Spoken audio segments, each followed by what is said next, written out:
Welcome to the Community Matters podcast, brought to you by the Ballarat Regional Multicultural Council, the peak multicultural agency in the Central Highlands Grampians region. My name's Bobby Mehta, and I'll be your host for this podcast. In this episode, I'll be speaking with Rachel Muir. Rachel is a proud Yorta woman born on Wadawurrung country here in Ballarat. She plays a key role in the community, and as well as being a former board member of the Ballarat and District Aboriginal Cooperative, she's also an intercultural ambassador for the City of Ballarat, and in October 2020 also took the bold decision to stand in the local council elections in Ballarat. Welcome to Community Matters, Rachel. How are you? Good, thanks, mate. It's lovely to have you here. I've been hoping to get you on this podcast for a while, as you know, and I can see you smiling. But I'm so glad that we finally managed to get you here. And I'm really looking forward to talking to you because what a wonderful story. Yeah, well, that's me. Having a go with things in the community, that's me. I'd like to stand up and be a proactive member of society. And have you always been that way, Rachel? Tell us a bit about your story. I mean, first of all, give us a bit of information about your cultural background. I mean, a Yorta woman born here in Wadawurrung country, obviously to you that means a lot. And to people in your community, that would mean a lot. But to others, what does that mean? Tell us about that heritage, about that culture, that richness of your culture. Tell us a little bit about your background. How was it growing up here in Ballarat? Well, my family moved from Cumragunja Mission and made their home here in Ballarat. My family started the first Aboriginal cooperative in Ballarat in 1979. I've been born into my culture and born into the Ballarat community. Like, it's just part of me. And I am proud to say that I am Aboriginal. I might be light-skinned. I might be different than what other people imagine what Aboriginal people are, but I am 100% Aboriginal. But I do have a European side as well, hence the light-coloured skin. But growing up here in Ballarat has been a fantastic journey, especially having the family running the Aboriginal cooperative and then the cooperative being what it is today, a multi-million-dollar business. And how were those days growing up? So I guess for you, being Aboriginal and living in Ballarat, it goes hand in hand. That's what I'm hearing from you. So how was it growing up here in Ballarat? Was it very different to what it is now, or has it been pretty consistent? It's pretty different than it is now. Lots of racism in Ballarat. As being a light-skinned Aboriginal person too, it came from both sides. Growing up, I wasn't black enough to be Aboriginal, and then I wasn't white enough to be white person. So a few of us in the family dipped out on the colour, which is a shame. I go lobster red in the summertime. I burn, but I don't tan at all. It was hard times growing up, being Aboriginal in Ballarat, but I can feel that times are changing in this town, and there's a long way to go, but not too long, I don't think, for Ballarat people to grasp Aboriginal culture and history. Yeah. But it's amazing it's taken so long, isn't it? Really? It is. I don't think I'll see it in my lifetime. That's what I believe. Maybe when my children are my age, they might see a difference. Hopefully for their children. Hopefully for everybody's children. Like, the multiculturalism in Ballarat is growing, and that's beautiful. I love it. And hopefully my kids' children's and multicultural kids of my kids' age now, they will see it for their children change. And that's a really important point. And it's something I've heard you say before. You know, you're not doing this for yourself, are you? You're not doing all your community work. I'm sure you get a lot of enjoyment and you're very passionate about it. There's no doubt. But you're really paving the way for future generations, aren't you? And I've heard you say that. I've heard interviews you've done with Badak before. I've heard you speak in person.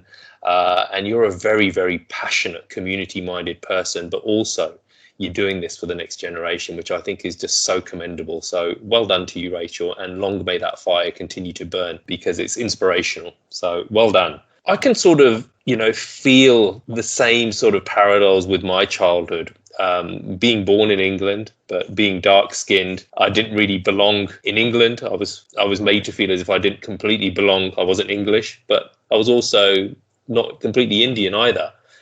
So I can sort of understand where your coming from. But Yeah. what I really want to understand from you is, which way did you feel the pressure more? Did you feel more pushed to adopt the Aboriginal culture because you were feeling a bit of neglect and rejection from the Australian community, or were you pushed more towards the Australian because you weren't dark enough to be an Aboriginal? Which way was it? Which way was it pressure for you, or was it pretty much even and you're stuck in the middle? I don't think there was any doubt that I would go for my Aboriginal history. My heritage, being from a single mum and my mum being the Aboriginal in the family, she did inform us that our father is of European blood, and the enjoyment we had as being a family, having extended family and extended family after that, that was the bond that we had as Aboriginal people. So, and that's how it was generations before me. So I think we were just born into being Aboriginal. Like, do you know what I mean? So like, you had that strong Aboriginal influence around you at home. I guess that's the tipping point. Fabulous story. And I could spend hours just talking to you about, the Aboriginal culture, because personally, it fascinates me. And sometimes I find that strange that, I've been in Australia now for 10 years, and I've always looked upon the Aboriginal culture as one of just such amazing depth and richness, and something that I'm sure, without a doubt, the whole world could learn from, just because it's been there for so long. And I found it slightly sad. No, actually, I found it very sad when I first arrived here in Australia, the way that some, not all, and I don't think we should paint everybody with the same brush, but the way some members of the community frowned upon, the Aboriginal community. Whereas for me, I came here thinking, wow, this is amazing. This country's got so much history and culture. And I don't mean history in the same way you talk about history in places like London, where it's all about the buildings and what have you. But this is real history, in terms of the people, the civilization, and it shocked me. So I can't imagine how it was for you growing up, because what you have is amazing. And, it'd be terrible if all that knowledge and know-how and that richness was lost. So I think it's something that really needs to be preserved and encouraged and spoken about a lot more. Yeah, hence why we are strong about it, and we try to encourage the next generation to also be strong and have those ties to the land, the water, everything. Yeah, and you've got young children yourself, Rachel. So when you see what they're going through now in their childhood, does it resonate with you, or do you find that their experience is different? So when they come home and talk to mum about what's going on with them at school, is it different, or is it still fairly similar? A bit of both, but when they come home and tell me that they've learned Aboriginal history at school, I am amazed, because I did not learn Aboriginal history at school. My friends didn't learn Aboriginal history at school. So recently they're learning, and they're wanting to learn, and they're a part of this allies group in Ballarat that have done some Aboriginal cultural training. So they can learn, and they have inboxed me. I'm sorry that if I was like this at school. So I'm happy that you've learned. Yes. And just yesterday, Samara and myself were at shopping centre, and I had my not a day to celebrate, my T-shirt on. And the young shopkeeper, she asked me, "Is that about Australia Day?" I said, "Yes." And she says, "I am so sorry that you and your people had to go through all this stuff, because I've just done a voluntary online Aboriginal history through Fed Uni." And I was like, wow. And I thanked her for taking that step to learn that. I said, "What were you learning it for?" She said, "I just wanted to learn it," which was amazing. That's a turning point, isn't it? People are. And look, I think that is reflective of the community. I think we tend to hear a lot of the negative stuff, but I think if we scratch beneath the surface, there are a lot of people out there who are very interested, and they do sympathise with what's happened and the treatment of Indigenous people here in Australia. And it is a very sad state of affairs. But I think through the work of organisations like BADAC, through the work of individuals like yourself, that's becoming more and more apparent, and there's becoming fewer places for people to hide now. especially That's for right. those people who do hold, points of view that are no longer compatible with society. That's right. And people are willing to stand up and call it out, call it how it is. People will stand up and say that, like at the cricket and places like that, I have heard it. Don't use that language here. Don't speak like that to those people. It's overwhelming as well. Like, it's really, really amazing that everything can change. It can. It can. Now, have you always been, at school, were you always a person who would stand up to bullies? And have you always had that fire inside you? Or were you quite a quiet kid and this has been something that's happened in adulthood? No, at school, I would be the one that stood up to the bullies, and people would come to me and say, so-and-so's picked on me, can you work it out? So I would be like a mediator and sort it out, and I'd fix the trouble for people. And I've always had that inside me, and hence my employment pathways in life have taken me through helping others. And that was my next question, Rachel. Tell us a bit about your career. Tell me, what have you done and why have you done those things? So we mentioned BADAC. You've been on the board with BADAC in the past. What else have you done? Yeah, I've done youth work, but my heart lied when I worked in a mainstream organisation, aged care, because in my culture, you had learned to respect your elders. And I went and worked in aged care and treated the elders as they should be treated. Like in an aged care setting, that is their home, and I'm a guest in their home, not just a worker. So that's where I planted my feet and felt comfortable. But I've also worked in Aboriginal roles, like at Ballarat Community Health, and being a Aboriginal Development Officer, still in the aged care setting. But recently I've changed roles and now I work with the victims of crime, also helping people deal with their problems. You love a challenge, don't you? Yeah, why not? How was it for you working in aged care? How did you find it confronting at all? Did you have to deal with any, I'm sure you did you have any challenging situations there working with elderly, I'm assuming a lot of elderly non-Aboriginal or non-Indigenous Australians? Yeah. How did they take to you? Yeah, some were very open and honest and said they had never spoken to one because they were too scared. Some, I recall, you always recall the bad times, but the good times outweigh the bad. But I was told, don't let that dirty N-word touch me with those filthy, grubby hands. Wow. And I'm like, I had gloves on. I'm not going to touch you with my hands.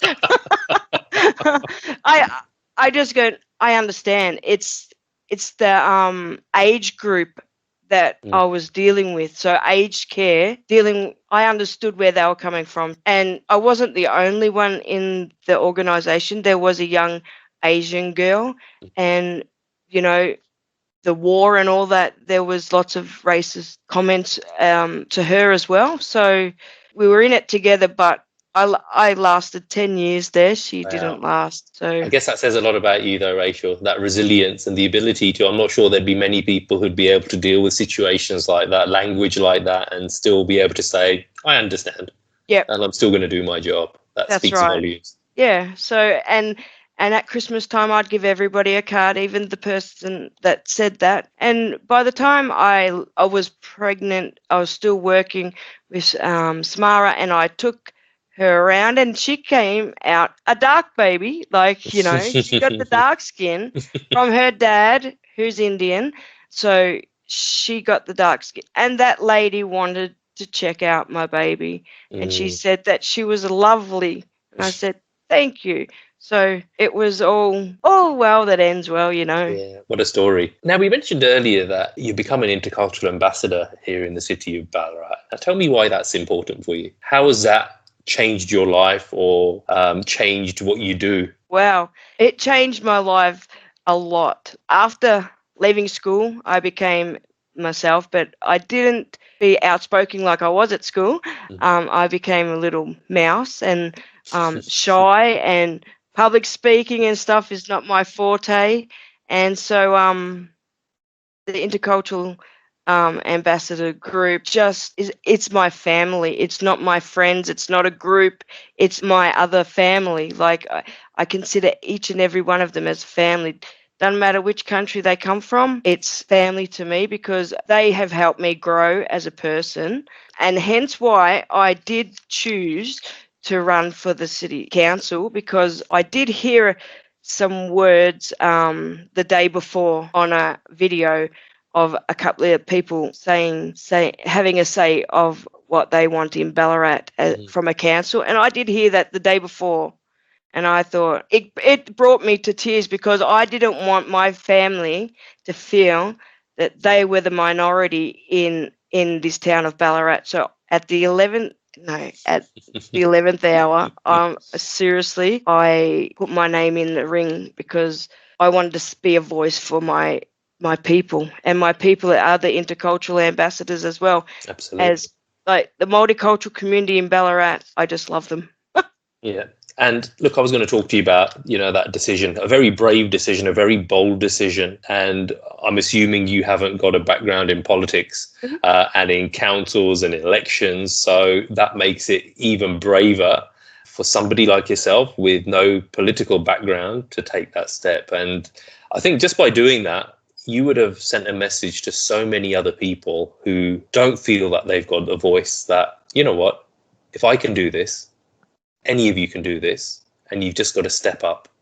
That's right. And I have had a few people say, I might have a go next time. Help. And I said, 4 years' time, I will remember to contact you months before it comes up, because you got to prepare yourself. And I'm happy to help others to know this is it's a big job to put your name. I didn't know you had to do all this advertising and get your photo out there. And I was going to ask you, how did you find the whole process? Oh, it was so confronting. Like I did get the other candidates' mail in the mailbox, and I was thinking, oh yeah, maybe I should do that. And then when I thought, they paid so much money to Australia Post to get the postie to do it. I got my legs, I got my kids walking, I got my mum walking. We all were walking, delivering pamphlets. It was just, Fantastic. We need to prepare in advance. So I will contact people that have told me they're going to run. I will be contacting them. You won't forget. So 4 years, everyone who said that to Rachel, look out. Yep, that's right. Wonderful. But look, what a great way to get yourself out there and make a difference. And I think regardless of what happened with the election, obviously you were not successful in terms of being elected as a councillor, but you were very successful in terms of getting yourself out there and people now knowing and understanding who Rachel is and what Rachel stands for and why Ballarat needs to sit up and take notice, because this cause ain't going away. No. So I think you achieved a hell of a lot, Rachel. I did, and I think that I also did educate or help the other councillors in my ward that were running about where I'm coming from and my culture's coming from, and hence maybe why we got a successful fireworks cancellation. Yeah. Now that is something that's just happened in 2020. And how proud do you feel when you see the city taking steps like that? I am super proud that the City of Ballarat are leaders. Like, they have joined a small group of leading towns, because other towns don't have the courage to cancel some of Jan 26 events, but Ballarat City Council has stepped up to the mark, and true to their word, they've ticked the box, which is really great. It's a great achievement, and in no small part down to the work of yourself and other passionate people here in Ballarat. So congratulations to you, a very proud achievement. Rachel, yes. A bit of a light-hearted part of the conversation now before we finish up. What do you do for fun? This sounds like a very intense life you lead, fighting the fight. What do you do to let your hair down? Do you have time? No. I have fun with my kids. Yeah. My kids are my life, so Whatever they want to do, I do. So my little boy is going to start soccer training coming up soon. So he's into soccer. Good. That's what I like Just to hear. hasn't got a team. Oh, well, he has yet. now. You tell him it's Liverpool Football Club and we'll all be happy, okay? And his sister's telling him Chelsea because I named her Chelsea after the football team. Oh, dear. Okay, never mind. Well, look, we all make mistakes, Rachel. Couldn't call her Samara Liverpool, no. No, it wouldn't sound right. No, I've got to give you that. It's a beautiful name and beautiful children. Where do you see yourself in 5 years? So obviously, all this stuff's going on. Ideally, we'll see you in council in 5 years. But where do you see yourself in terms of development and what you can offer the city in 5 years, or even personally? Like, where would you want to be in 5 years? Alive? No. You'll definitely be alive. Let's hope you're definitely going to be alive. I hope to see Ballarat change a bit more and but to see myself somewhere, I don't know. I had never thought that far ahead. But 4 years' time is the council elections. Yes, I'll run again, but I don't know if I will be successful, but I'll give it a go. But I'll also help support others through that process. So that's what I'll strive for the next 4 years. 5 years, be the mayor. No, I'm only joking. No, I'm only joking. No.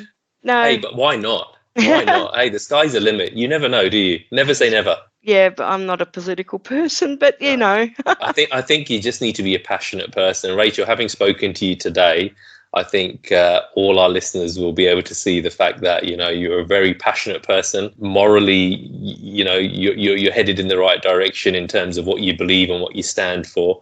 And you've got a wonderful sense of humor, which is always a great addition to have. So I wish you all the very best of luck. Before we go, I just want to ask you, if you could give one piece of advice to new migrants who have come and settled in Ballarat from anywhere around the world, what advice would you give them? I would give them the advice of, if they haven't learned Aboriginal history, come and ask. We are approachable people. We will give you education if you want, and also don't let others put you down, and be proud of where you've come from and how you've come here. Don't let people tell you go back to where you come from. Just stand and be proud of who you are, because that's who you are. So be proud. And don't let others dictate to you about what you should be doing in this country. You come to this country for a new start, or whatever you come here for. Just be you, but also be productive members of society and be respectful to the land and to the water. And you're always welcome in my land here. That's such a beautiful message, Rachel. Thank you so much, Rachel. It's been a pleasure talking to you today. I've really enjoyed it. Hopefully we can speak again sooner than 4 years, but definitely after 4 years, and hopefully it'll be a different conversation then, and you'll be in a different position. But good luck to you, and thank you so much for taking the time, and we'll see you again soon. No worries. Thanks, Bobby. Thank you. This is a Community Matters podcast, and we've been talking to Rachel Muir. Hope you enjoyed this episode. We'll see you again soon. Until then, bye-bye for now.